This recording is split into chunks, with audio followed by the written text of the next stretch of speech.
మార్చి 2వ తేదీ నాడు రాజమండ్రి జరుగు ఐఎంటీ కార్మిక సంఘాల రాష్ట్ర స్థాయి చేయండి. 2 కార్మిక సంఘాల రాష్ట్ర స్థాయి చేయండి. మార్చి 2వ తేదీ నాడు రాజమండ్రి జరుగు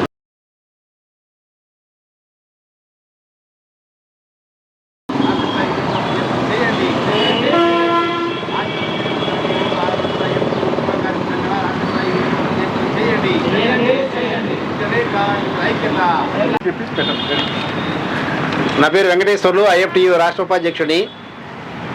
మార్చి 2వ తేదీ నాడు 2 ఐఎఫ్టియు విప్లవ కార్మిక సంఘాల రాష్ట్ర స్థాయి విలీన సభ రాజమండ్రిలో పుష్కర్ ఘాట్ దగ్గరగా చందాసత్వంలో జరగబోతూ ఉంది. 2013లో 2 ఐఎఫ్టియు కార్మిక సంఘాలు కొన్ని సమస్యల కారణంగా విడిపోయిన పరిస్థితి ఏర్పడింది. ఈనాడు దేశంలో రాష్ట్రంలో నెలకొన్నటువంటి విపత్కర పరిస్థితులు, ముఖ్యంగా కార్మిక వర్గం యొక్క హక్కుల మీద పెద్ద ఎత్తున దాడి జరుగుతూ ఉంది. ఒకవైపు వేతనాలు కోత పెడుతూ ఉంటే మరొకవైపు పరిమాణాలు పెంచుతున్నారు. అదేవిధంగా ఇలా కార్మిక వర్గం మీద అన్ని రకాల ఆంక్షలు విధిస్తున్నారు. కార్మిక హక్కులని కాలు రాస్తూ ఉన్నారు. పని భద్రత లేదు. మరి అదేవిధంగా అనేక రకాల యాక్సిడెంట్లు జరుగుతుంటే యాక్సిడెంట్లు కూడా పట్టించుకునే పరిస్థితి ఏర్పడుతూ ఉంది.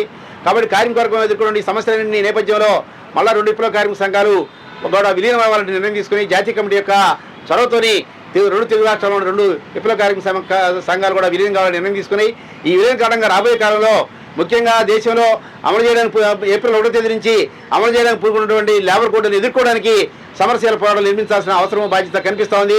ముఖ్యంగా ఉత్తరాంధ్ర జిల్లాలో ఆనాడు నెల్లిమల కార్మికోద్యమం పెద్ద ఎత్తున కార్మిక వర్గాన్ని కదిలించింది. కార్మిక వర్గాన్ని కదిలించడమే కాకుండా సమరశీల పోరాటం పూనుకుంది, ప్రాణత్యాగాలకు పూనుకుంది. ఆ కారణంగా ఈనాడు లేబర్ కోడ్లో పేర్కొన్న అంశాలు ఏవైతున్నాయో నూతన ఆర్థిక పారిశ్రామిక విధానాలు కొనసాగింపేయలేదు లేబర్ కోడ్లు పేర్కొన్నారు. అలాంటి వాటిని ఎదుర్కోవడానికి ఆనాడు మరి నెల్లిమల కార్మిక వర్గం సమరశీల పోరాటం నిర్మించింది. అలాంటి పోరాటాలు నిర్మించాల్సిన అవసరం ఉందని గుర్తించి ఈనాడు సమరశీల పోరాటం నిర్మించడానికి తిరిగి కార్మిక వర్గాన్ని ఐక్యం చేసేటువంటి లక్ష్యంతో ఈ విలీనం జరుగుతూ ఉంది. కాబట్టి మొత్తం యావత్ కార్మిక వర్గం కూడా ఈ విలీన సభలో పాల్గొనాలని, రాబోయే కాలంలో కార్మిక పోరాటంలో పెద్ద ఎత్తున పాల్గొనాలని వినతి చేస్తా ఉన్నాం.